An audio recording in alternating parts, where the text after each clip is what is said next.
y'all, there's this massive explosion of exploration. And what we're looking at here, y'all, we'll be going through these starting on Thursday, talking about the different types of colonization and everything, making our way through there, and you'll be expected to compare different types and their methods and that kind of thing.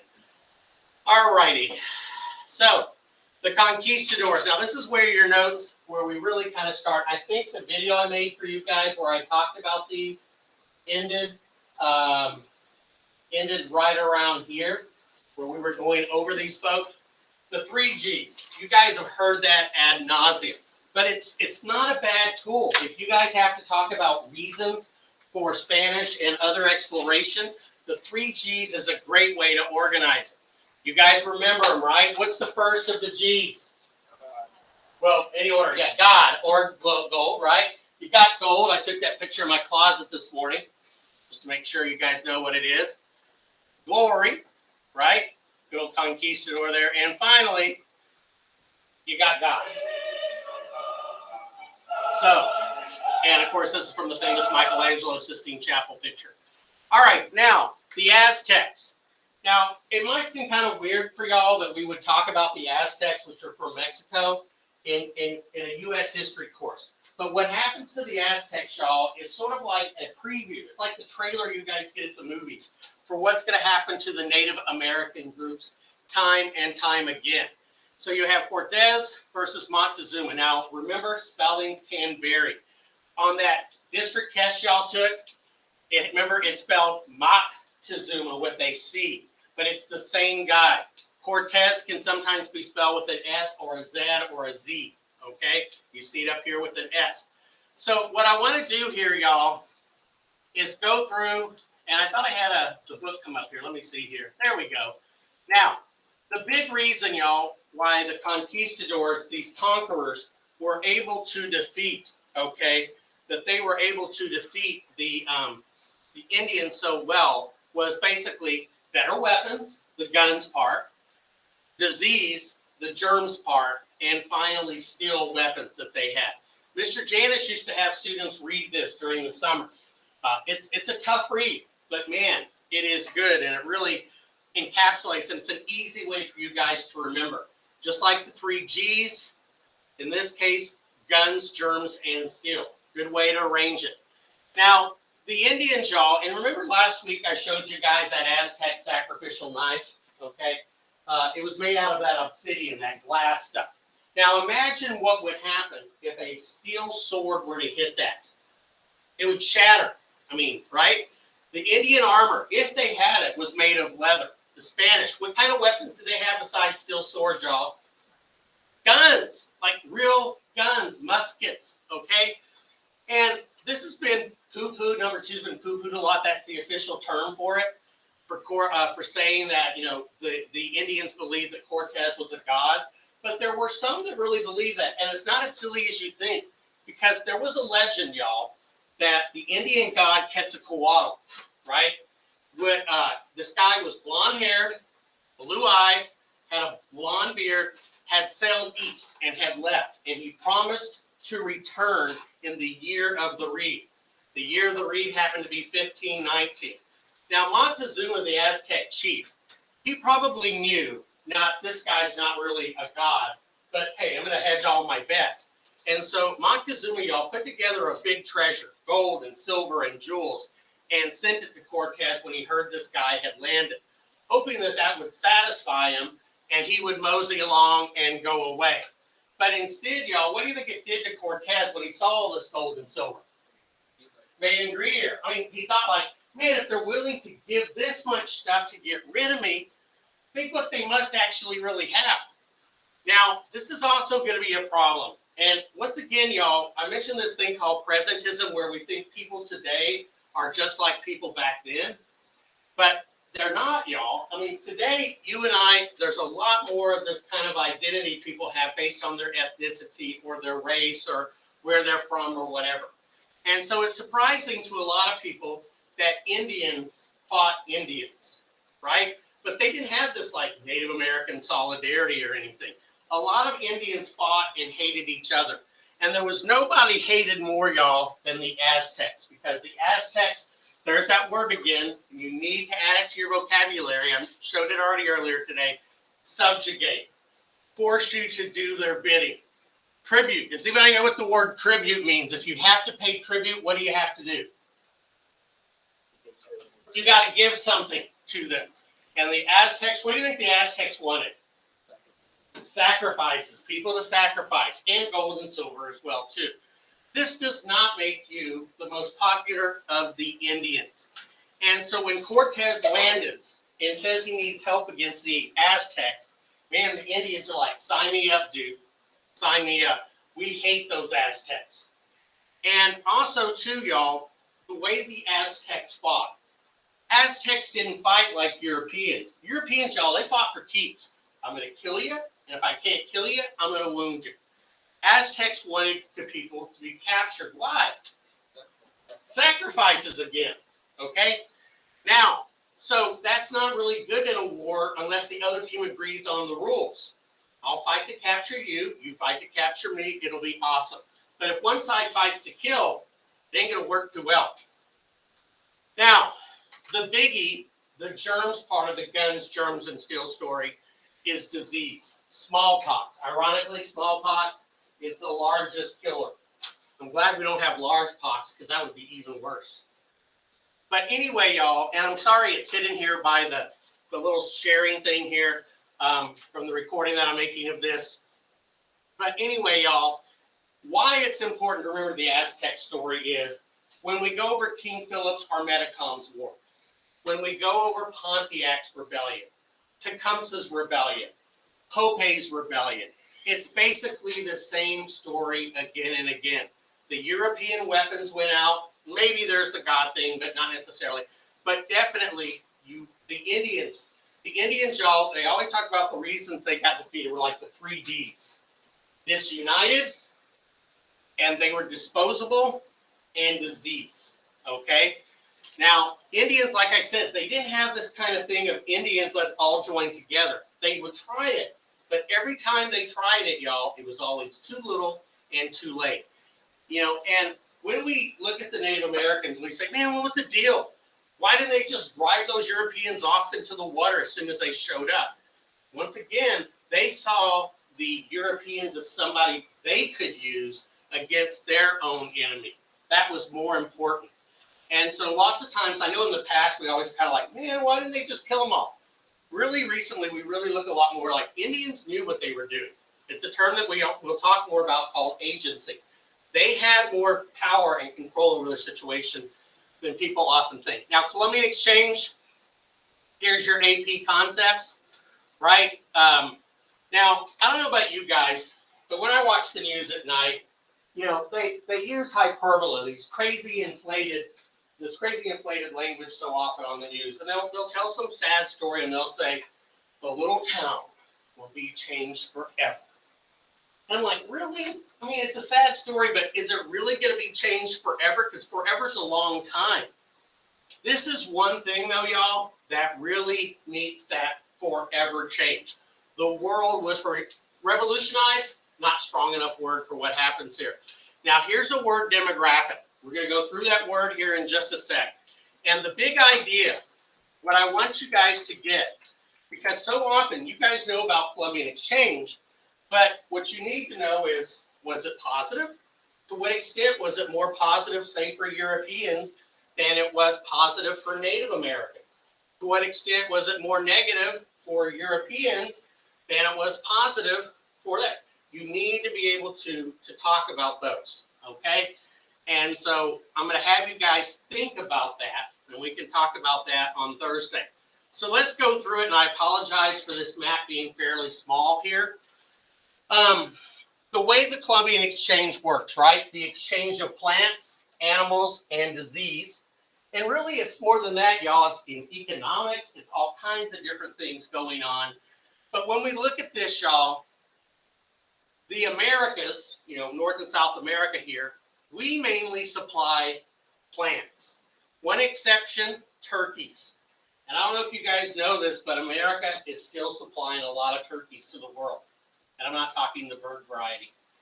But anyway, here we have all of these. We have pumpkins, squash, turkeys, peanuts, potatoes, tomatoes, corn, sweet potatoes, peppers. Imagine life without jalapenos, y'all. Tobacco. I'd like to imagine life without that.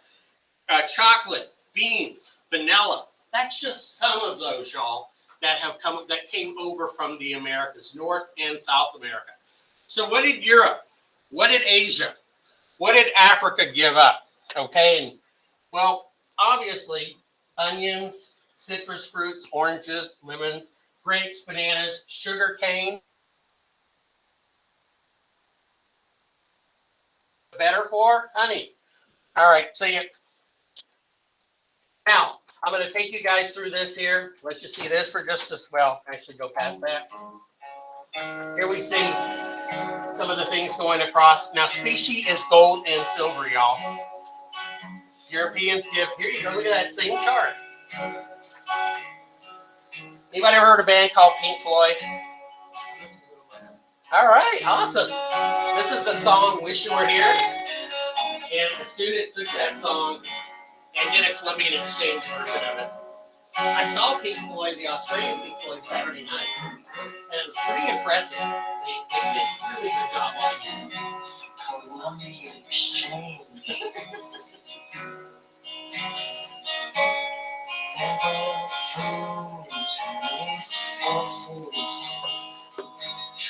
Throughout the world. From Europe and smallpox, horses and guns, countries never showed they were number one. They wanted more money, and God slaves do their will. Now, this obviously focuses more on the negatives. Now, disease is a big thing, y'all. Biggie is smallpox again. Okay. And, man, that could be a rapper. Biggie Smallpox. Okay. Anyway, sorry.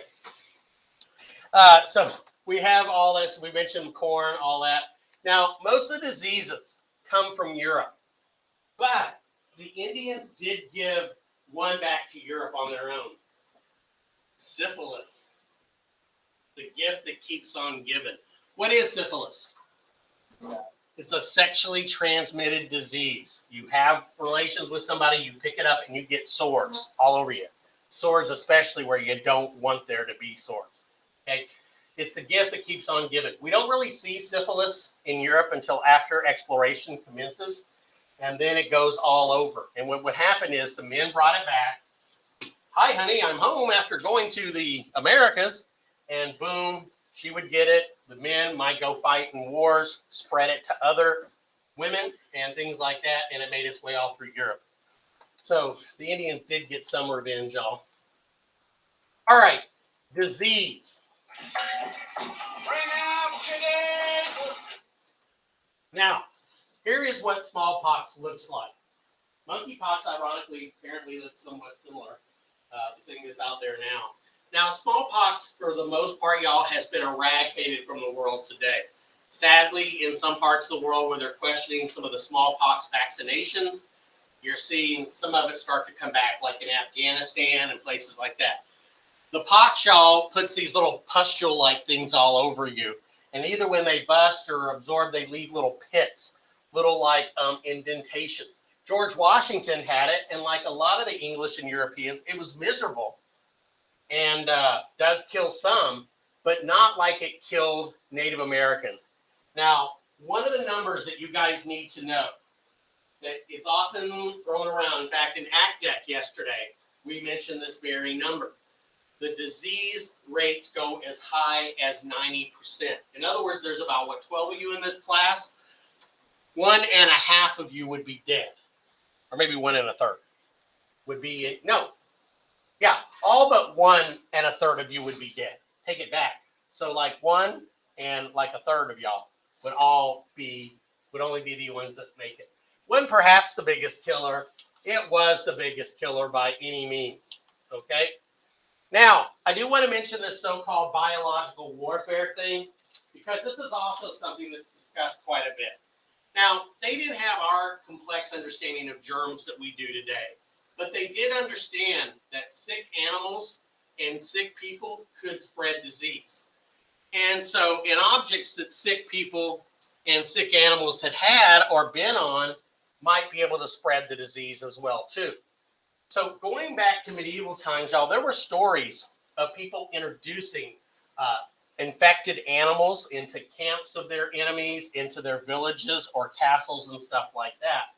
So Europeans, y'all, have been accused of intentionally doing this once they knew that they carried these diseases and once they knew the Indians had a hard time with it. Ironically, too, y'all, we know that even in our time, there have been accusations that Brazil and some of your South American countries have used disease to try to wipe out Indians so they could get that parts of the rainforest. And I hate to say it, but in the United States during the Civil War, there is evidence that the South considered, y'all, sending smallpox-laden blankets to people up north. And those people might get infected, and there might be a big outbreak of smallpox up in the north that would help the South, obviously, in their war. Now, the term you guys need to know is demographics.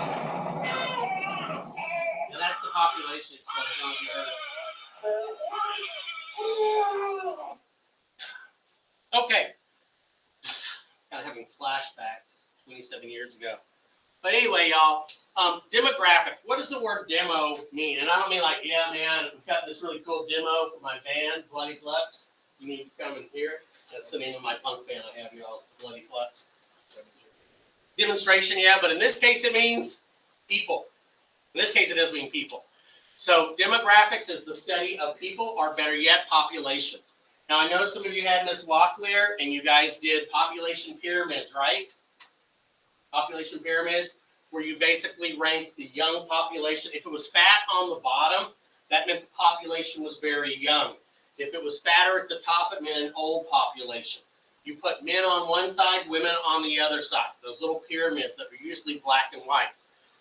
That is part of demographics. So the Columbian exchange, y'all, is going to change population forever here. Now, ironically, while Native American populations were dropping by as much as 90%, and it uses the word decimate, and I wish I hadn't used that word, y'all, because what does deci mean? 10. If you decimate, you get rid of 10% of the people. Is that an accurate term for what happened to the Indians? No, we need something like 90% of mate, okay? Because, and it came from, and this is weird, y'all, back in the Roman days, when sometimes Roman legions wouldn't accomplish what they were ordered to do, the commanders would have the men draw lots, and every 10th man in a unit would be killed. And you go, man, that's strict. Why would they do that? To encourage the others to do better. And that was called decimation of a unit, decimation of a legion. So the Indians actually had worse than decimation. They dreamed of decimation. Man, I wish we just had decimation instead of what they're doing. Now, the crops from the Americas lead to this population explosion, not just in Europe, y'all, but also, ironically, in Africa. And so the thing is this, y'all. We haven't talked about this term yet, primogeniture. But primogeniture, y'all, is everything goes to the firstborn son. Now, I don't know what y'all's family situation is, how many brothers, sisters you have. But when your parents pass away, how are they probably going to divide up what they have, the house and land and stuff? Evenly, right? Or maybe the youngest, okay. Guess how they used to, or give it to me, right? What did they used to do in Europe? The oldest son got everything. It was called primogeniture, and it's one of the big reasons people come over here. Now, why would you do that if you have like 5 kids? Because think about it. If I divide everything I have by 5, and then each of those kids divides everything by 5, and then each of those kids divide it by 5, pretty soon it's going to be like, son, when I die, the square land is going to be yours. Okay? I mean, it's really kind of sad. And so the idea was give everything to the oldest. That way the estate, farm, whatever stays in one person's hand. But what about brother 2, 3, 4, and 5? You know what they get? Jack. Nothing. Okay? So what did they have to do? They had to join the army. They joined the priesthood. Or, guess what? They come to America. America is going to attract them. Land was available for the second and third and fourth born sons, y'all. Also, jobs were available for them. Europe just way overpopulated. And ironically, y'all, so did Africa.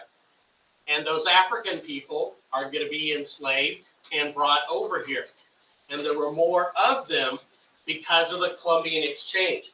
So as Indians are dying, European African populations are growing.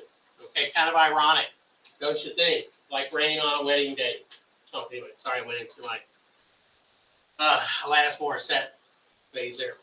So there are demographic changes. Now, one of them, this is definitely a negative consequence for Africa, is going to be the so-called Middle Passage, of which you guys will hear a lot of. Now, the triangular trade, and do you see why they call it triangular? Because it looks kind of like a drunk triangle.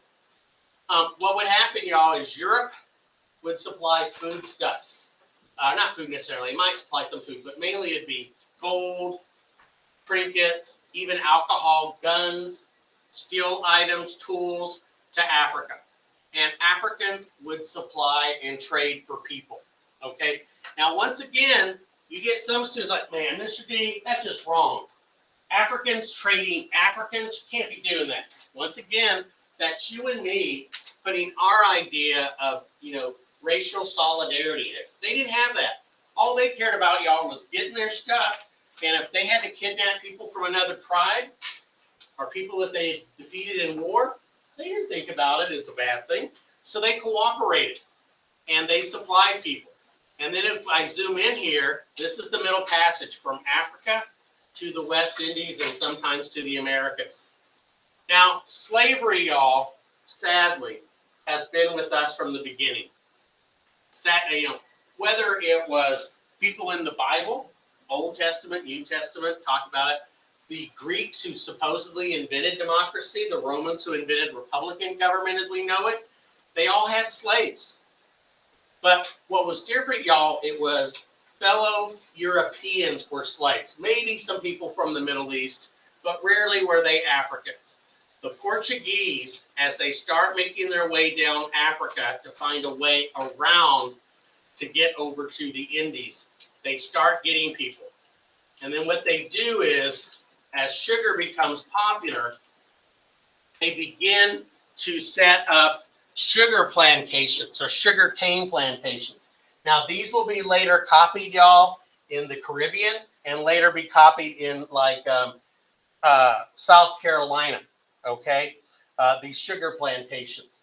Now, the original peoples there, much like what would happen in Europe, happen in the Americas, the original inhabitants, y'all, died out fairly quickly or were killed, and then people were brought and enslaved. I try not to use the word slave, y'all, but I will sometimes, because what's sad is, a lot of people are like, well, when they call you a slave, it's like that's all you are, right? You're a person who's been enslaved. So I try to use some other words, but you'll see everybody else still use that, the old one. So the first boatload, literally, of Africans will come over here in 1518, the year before Columbus, not the year before Columbus, the year before Cortez, y'all, lands there in Mexico. So it's been happening quite a while. Now, this last picture here, y'all, talks about this begins the kidnapping of these Africans from Europe, from Africa. Man, I'm getting tired, y'all. My lesson today is going to be awful after school if I keep this up. Now, if you look at this here, the size of the arrow, y'all, is indicative of how many people. Where did most of the African enslaved people go, y'all? South America, particularly Brazil, the Portuguese. A lot of them went to the Caribbean. What's this? That's the amount that actually came to what becomes the United States. It's interesting, too, though, because you also see that some people were also made or enslaved and taken to and work in northern Africa, like in Egypt or what is today Libya. Some made their way to be slaves or enslaved people in what is today Saudi Arabia or Iraq and Iran. It's a rotten business. And once again, a lot of us like to think people have always been the same. We love, we hate, we want to have children, we like having a good time, all that kind of thing. And maybe some of that is the same. But these people, y'all, believed it was okay to enslave people. They justified it. I don't get that, but hey, they were different, and they believed it was all right. Now, the next thing here, y'all, is improvements in technology. We get the compass. I mentioned that in the video I already recorded for y'all. We get the astrolabe. We get the sextant. These allow you to predict your longitude. We get the caravel ship, okay? And as you'll see in the lesson that I'm going to record, we also get what's called the joint stock company, the modern day corporation. And what's going to happen is feudalism, which I'm about to talk about here, is going to be replaced by mercantilism. And mercantilism, y'all, is something we're going to be talking about for about the next month, off and on, because it's one of the principal economic causes of the revolution. All right, now, feudalism. What is it? It was a system, y'all, where wealth and status was determined by land. Now, at the very top, and I gave you guys a little picture here. At the very top, you got the king and the queen, who essentially own most of the land. Now, they give what are called fiefdoms, okay, or land to the church, right? And to various other people, maybe princes, dukes, lords, you name it, okay? Marquises, whatever. They had all kinds of names for these various nobles or aristocrats. In return, these people gave land out to the knights in return for the knights fighting for them, defending them, that kind of thing, okay? And then at the bottom of the thing, y'all, were the so-called serfs. I'll come back to that in just a sec. The so-called serfs or peasants. Peasants, y'all, had no rights. Their job, they were essentially like enslaved people in the sense that they could be bought and sold. They just couldn't pack up and move and go somewhere. They were literally tied to the land, okay? And so these peasants, as some people called them, or serfs, were at the very bottom. They did the work, they farmed the goods, and then they gave them to the knights. The knights shared some with the nobles shared some with them. That's how the system worked. What's ironic, and it never occurred to me until this morning, was after the American Civil War in the South, we kind of go to this system. A lot of African Americans, former enslaved people, now called freedmen, and also poor whites will be forced to do what's called sharecropping, where basically you don't own the land, you borrow the land, and the guy who owns it, you have to give him maybe half of your crop because he's letting you use that. In a sense, we went back to it. Now, I'm just going to show you a little brief video. This is from, what's the movie? History of the World Part 1. And this will give you an idea, maybe, of how kings felt about the peasants. Here we go, or the people. Your Majesty, I must have a word with you. The Count of Money. Don't correct me. What is it? I've come on the most urgent business. It is said that the people are revolting. Senators, speak on us. Oh, Your Majesty, this is a very serious problem. The peasants, you have no regard for them. What? I have no regard for the peasants. They are my people. I am their sovereign. I love them. Oh! Drifting to the left. Your Majesty, the situation is worsening. The peasants may grow violent. Yes. I hate violence. The one thing I detest, violence. I avoid it. Oh! Felt like a scope. There you go. That's obviously an exaggeration, but kings didn't feel a whole lot for the peasants, obviously. Now, and this chart here, y'all, just kind of shows you, it's on your paper as well, showing you where the kings, the nobles, and all of them ranked. Peasants down here, of course, supplied food. They supplied services to the knights. The knights provided them protection and also shared some of that food with the nobles. And in return, the nobles and others gave money and knights and all of that stuff to the king. But the king and his wife, the queen, were the ones that shared the land, and gradually, that's how this system worked. And it does work, y'all, for several hundred years. But it's going to change and be replaced with mercantilism.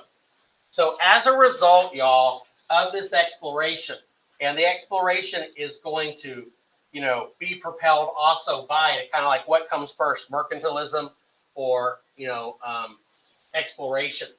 But what happens, y'all, is all of this bullion, and bullion is a fancy word for silver and gold. All of that stuff, y'all, is going to be valued more than anything. Whereas land was the key. Now it's silver and gold. Now, why silver and gold? Because silver and gold, y'all, could be used to build armies and navies, to get ships and make yourself powerful. Silver and gold, silver and gold. Everyone wishes for silver and gold. How do you measure its worth? Just By the pleasure it gives to the earth. Oh, sorry. Okay.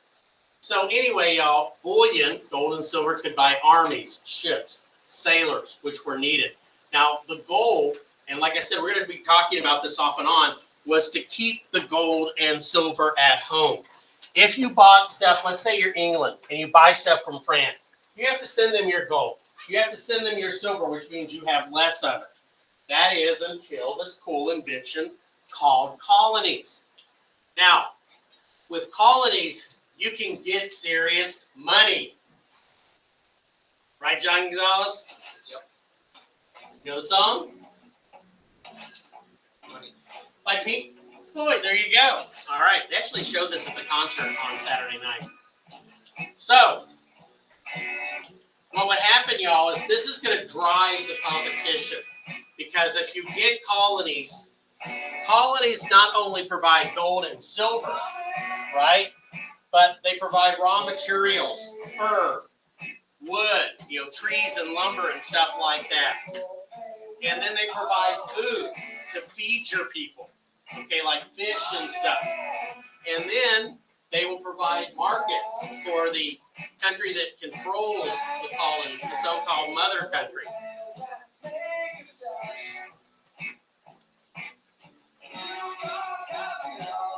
That's all the things that money will buy.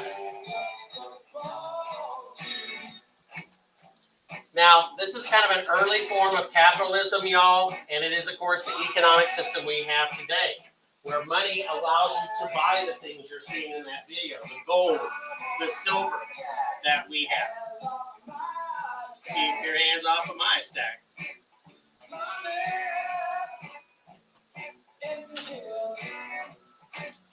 All right, so there we go. So anyway, y'all, and then the last thing we'll look at here is a cartoon that does a good job of showing how this works. Here you have the mother country. Some people today call it a, what do they call it? A parent company or parent country, whatever. But anyway, I still call it mother country.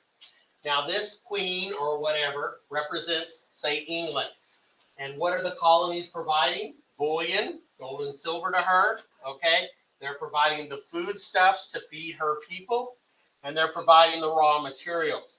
But this is the interesting thing. You send them the fur, you send them the lumber, you send all these things, and then the colonies, you send that stuff all back to Europe. Europe makes it into what are called final goods or finished goods, like chairs and hats and all of that. And guess who has to buy them at the prices you dictate? The colonies.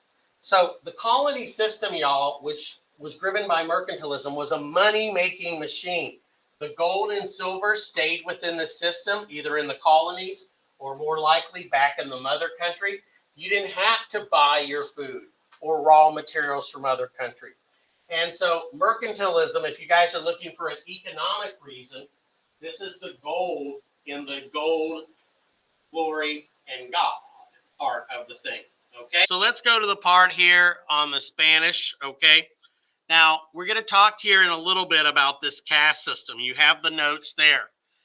Now, this initial period of exploration is going to be followed by a period of conquest of the Indians. When we talked about Cortez, we talked about how that was possible, that a small group of Europeans, guns, germs, and steel, could defeat these other folks. If they're going to engage in what today, they didn't call it that, but what many people today call genocide, where you intentionally try to wipe out a group.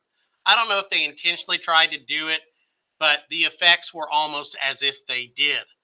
Now, with a lot of them dying, the Spanish are going to realize, hey, we need these people to work, but also to be converts to our particular branch of Christianity, Catholicism. Now, ultimately, as you guys will see here, a racial hierarchy that is sort of like a pyramid, like the one I talked about in class today about feudalism, except instead of it being based on land, it is purely based on your race and where you were born. Now, at the very top are the peninsulares. These are people who were born on the peninsula. And the peninsula we're talking about is the Spanish peninsula, right? The Iberian Peninsula, where Spain and Portugal are. Because of this accident of birth, they are at the very top. Later, as you can see in your notes, I have a diagram for you. You have the Creoles. They are the second highest rank. Now, they're white, like the Spanish, but they had the bad luck to actually be born over here. Bless their hearts, right? Not quite as good as Mama and Daddy, who were born over in Spain.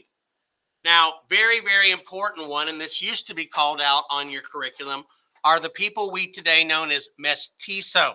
Mestizo means mixed, okay? They would have usually a European dad, particularly a Spanish dad, and an Indian mother. And their child was of mixed blood, hence that term.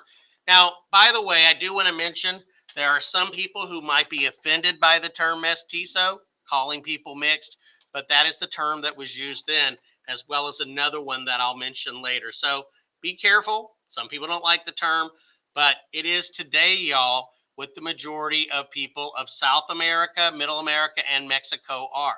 There are some that are pure Indian today.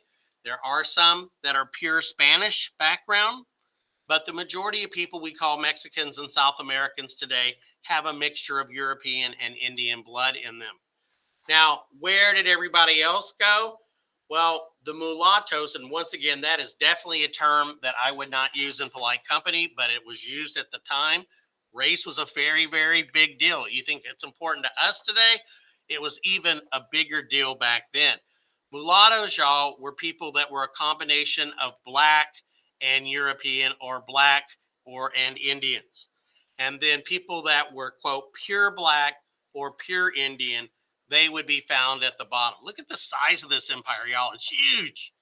Up here, this area was mainly, and going up into Alaska, was Russian and ultimately British. So here is the casta or caste system that they had. I am asking that you draw it here and understand it. Peninsulares, born on the Spanish Peninsula, you know, the Iberian Peninsula. The Creoles, people who were mom and daddy were Spanish, but they were born here, okay?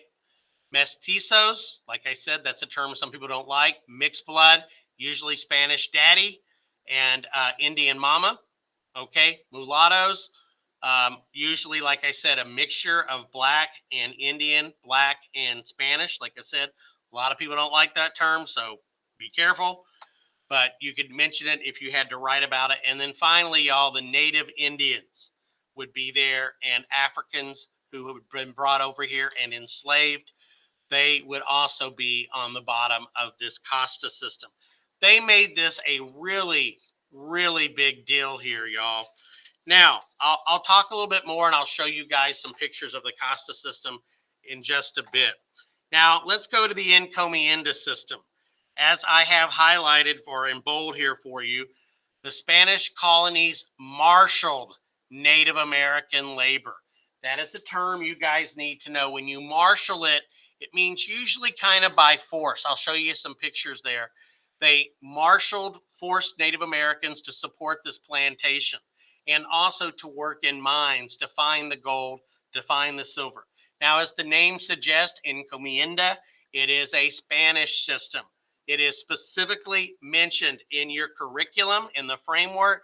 So it's likely you guys will have a question or two about it. I think you already did on that district test, but just in case, please make sure you know it.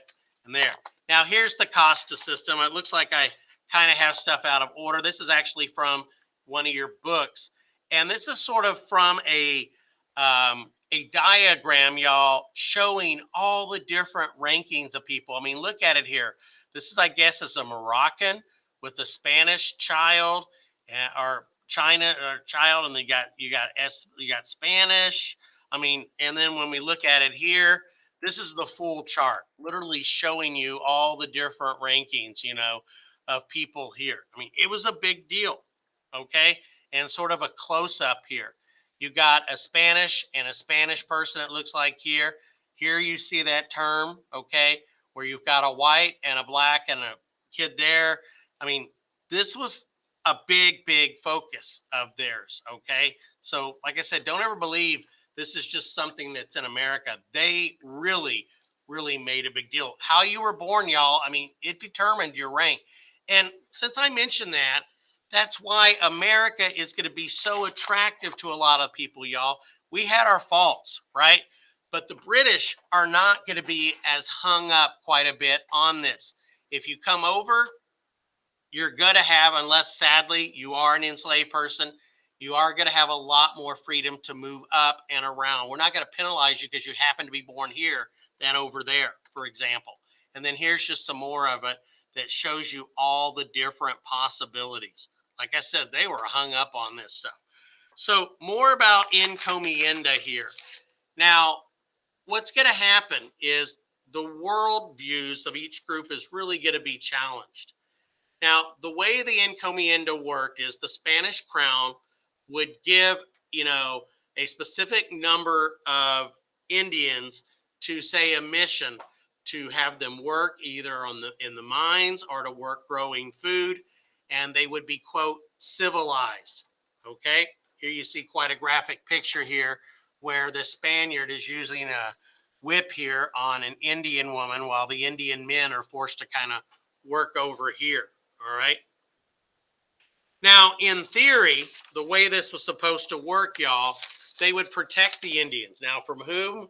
Maybe other Indians that were mad that these people were cooperating and working for the Spanish.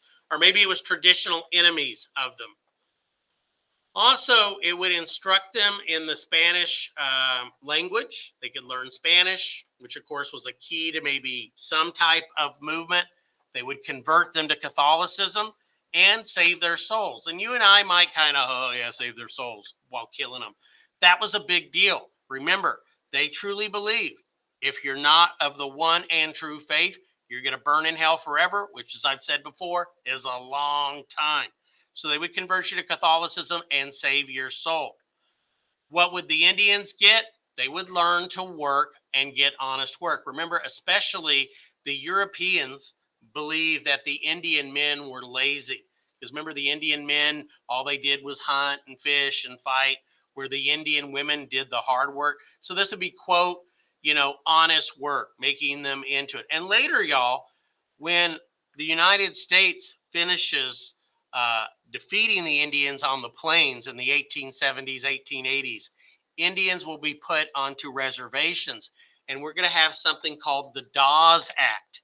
And the Dawes Act, it isn't as brutal, thank goodness, but it too, y'all, was about assimilating Indians, making them learn English in this case, becoming Christians, and also eventually becoming farmers and making the men into, quote, honest workers. And it's going to fail pretty badly. Now, here's a picture of the encomienda system. I'll later zoom in it a little bit. So in theory, that's what it was supposed to be. What was it in actual practice? It was virtual slavery. It was some of the harshest forced labor that you can imagine. Remember, they used the term, they marshaled. That means force. Like, I'm not forcing you. I'm merely marshaling you. Oh, good. I feel much better now. Extreme punishment if you resisted, maybe even death if you didn't do what you were supposed to. And of course, among the things they did, I know it's kind of hard to see here, I outlined it, but sugar, silver, extraction from mines. Gold was a little bit harder to find. These were some raw materials that would use encomienda labor. Okay.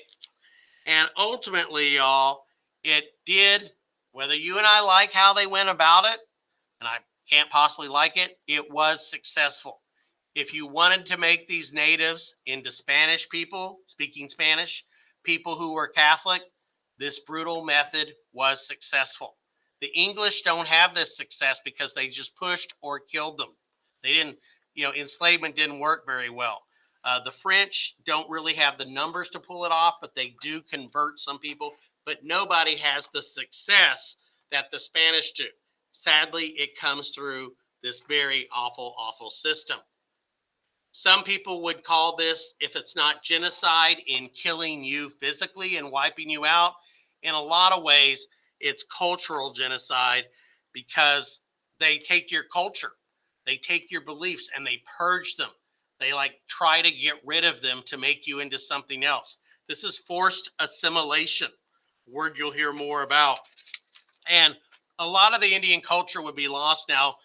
Later, when we look at Pope's rebellion, we're going to see that the Spanish did begin to incorporate or use some Indian beliefs into it, or, quote, tolerate some of those Indian beliefs.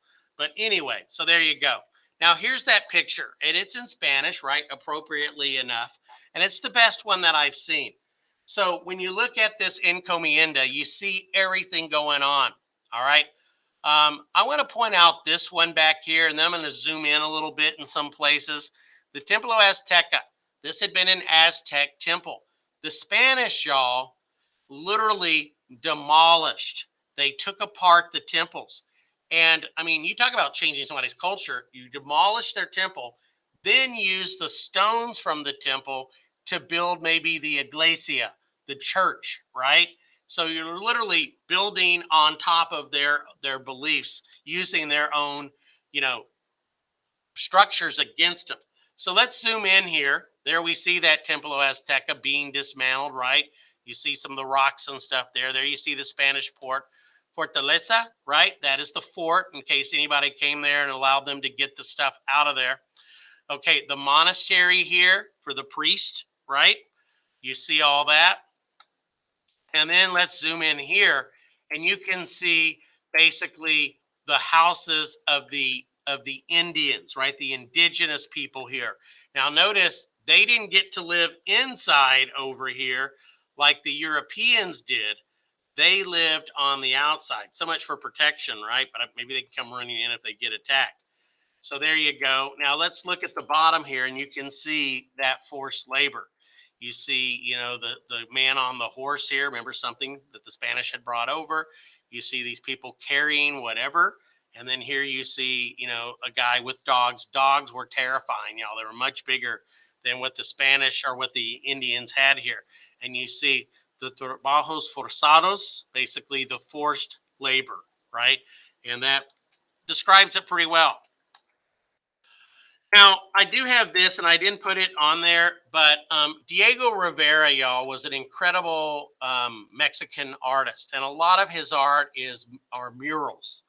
Mural meaning painted onto a wall, and I've been fortunate enough to actually see this mural down in Mexico, Mexico City. It's there, right in the capital where Congress meets, and it's called Conquista. All right. Now, when you look at this picture, and I mean, it was fascinating to stare there. And I remember our guide pointed out some things. It's sort of a history of what that conquest was like. Here you see Cortez up here. Looks like he's forced some people here, and he got his priest back behind him. Some of this is cut off, y'all, because it's so ginormous. But let's zoom in here to Cortez. All right. Look at here, these guys having to pay him. But look how Cortez is portrayed, y'all, as this almost, alien type figure here with a green head. And of course, he's wearing turquoise taken from the Indians and stuff. And he's backed by all of his soldiers and everything. They're giving him gold there, obviously suggesting that this man is like an alien or satanic or something. And let's zoom in on the encomienda part, the forced labor. If you look back here, you see them carrying logs. You see the priest here. Not a very flattering view, right, of how the Spanish ruled the Indians. You see the forced labor here. You see a whip being used. You see them working in the mines. You see them carrying things and cutting down trees to be used, of course, to build Spanish sites. Now, the downfall of the encomienda system. Now, on the good news, y'all, as far as how people are, many Catholics began to really protest the treatment of these Indians. Not everybody thought this was cool when they began to hear about it back in Spain. And the one name more than you should know, I've got the little picture here, and I've got who is this priest? What did he argue? His name was Bartolome de las Casas. All right? Bartolome of the houses. So, as I always say, the stupid joke, casas in the casas, house in the houses. But anyway, he was a priest, and he actually had accompanied Columbus on one of the voyages. And he was just ashamed as a Christian what was happening. And he wrote some of the documents that we have today that really, if we didn't have, we wouldn't know the extent of the cruelty that happened in many cases, y'all. I'm trying to fix a speaker here that's kind of loose. But anyway, he kept track of these in his book, The Destruction of the Indies, and even mentioned, like, for example, Hispaniola had like 250,000 Indians on it. Within 50 years, they were down to like 50 Indians. I mean, it was great, destruction for sure. Now, what did he argue? He's going to argue that these are people of God, these Indians are people. These Indians are people of God, and they should be treated as such. Now, another thing to mention here too, y'all, one of the things that's going to cause the encomienda system to fall, besides Spanish criticism of it, is the fact that Indian women began to marry, sometimes voluntarily, sometimes, I hate to say, not voluntarily, began to marry Spanish men. Their children, you want to be fancy, their issue, or issue, as the Brits would say, they could not be forced to work on the encomienda system because they weren't Indians anymore. They were something else, all right? And this painting here, I've seen a lot of things here. You see the Native American woman. She's probably smiling, I hate to say, because her status has gone up. Being married to a Spanish man, whether Creole or Peninsulare, has given her more status. But even better yet, this little cute child, looks like a maraca or something they got there, a little rattler. This child of theirs cannot be forced to be a worker, okay? And I've seen this on AP test before, this picture. And so let's look at her. Her husband, I guess he doesn't appear on there. There we go. They're gone. Sorry. But in time, y'all, this is going to lead to the decline of the system. The Indians that didn't intermarry, a lot of them died out by disease or by forced labor, where the others basically couldn't work in the encomienda system. And so gradually, y'all, there he is. He finally appears. Gradually, the system is going to be replaced by African slave labor. And I hate to say this about De las Casas. There's a lot of things that I respect about De las Casas, but initially, y'all, when he was opposing Indian slavery, he's like, oh, we don't need to use the Indians as slaves. We can bring over Africans. Later, he regretted that he had said that, but he suggested that. And so, remember, we're not all as perfect as we might imagine. All right, I didn't put this as a note, but please make a note of this on there, y'all. This is called the Valladolid, and I'm probably butchering the pronunciation, debates. This has been mentioned before, and it is off of your AP curriculum. Now, what happens between this contact between Native Americans and Africans and Europeans is going to foster this debate among the political leaders and especially religious leaders about how we should treat these people. In some cases, Europeans are going to say these people lack of being Christian is a reason for them to be enslaved, that we're saving their souls.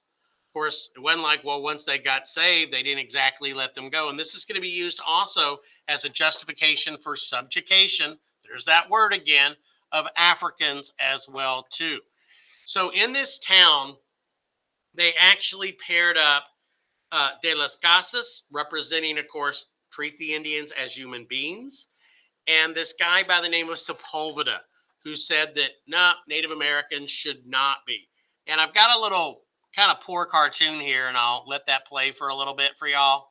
Do you know who won the first morality debate about European colonization in the New World? Let's take a look at the Valladolid debate of 1550, the first ethics debate of European colonization. In the beginning of the 16th century, Spain began to colonize many parts of the New World. To help with this colonization, Spain instituted the encomienda system, which allowed Spaniards the right to a section of land in the New World, but not only the right to the land, but the labor of the indigenous population living on that land. Indians. So essentially, the Spaniard got the land and the people living on the land, and Spain said, this is yours to own.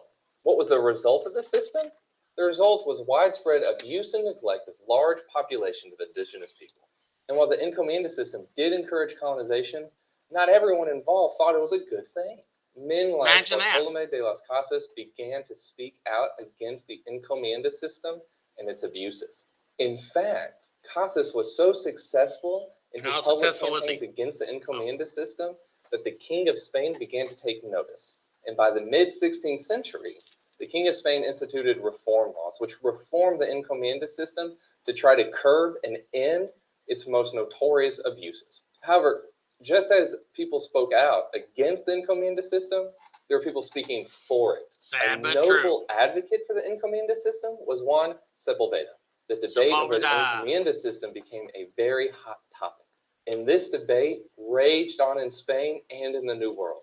In fact, by 1550, the King of Spain began an investigation into the morality of Spanish colonization and the encomienda system itself. The king charged Bartolome de las Casas and Juan Sepulveda to debate in the Spanish court. And this debate would guide Spanish policy going forward. So if the advocates for the encomienda system won, then that system would continue to be reinforced. But if people who spoke out against it won, then the encomienda system would start to be dismantled.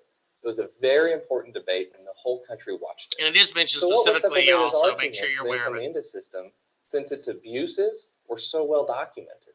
Sepulveda cited the indigenous people's history of cannibalism and human sacrifice as savage behaviors. These people are brutal. This behavior was unfit. Therefore, they're not really humans. That they needed a European master to rule over them and show them the proper and ethical way to live.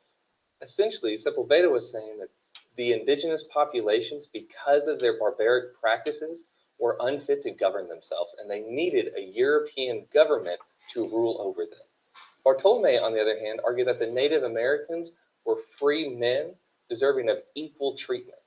So who won the debate, and how did this influence Spain's policy of colonization going forward? Both Bartolome and Sepulveda presented their arguments before a Spanish court.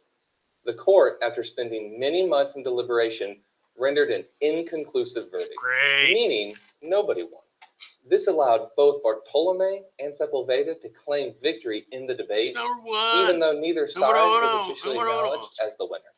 Bartolome saw no end of Spanish colonization of the New World, and Sepulveda didn't see a rescinding of the new laws aimed to reform the encomienda system. Essentially, neither side won nor lost, and not much changed after the debate. The current situation remained as is. While the outcome of the debate was inconclusive, it did establish two important legacies. There we go. The first was that Bartolome de las Casas was officially recognized as protector of the Indians. And second, and more important to the context of world and U.S. history, the Valladolid debate was the first European debate about the morality of European colonization of new lands. And that's like unique, and not only the colonization of those lands, but how the populations in those new lands should be treated. What do you think of both sides of Sepulveda and Bartolome's argument? Let us know in the comments below. All right, so there we go, folks. End of story.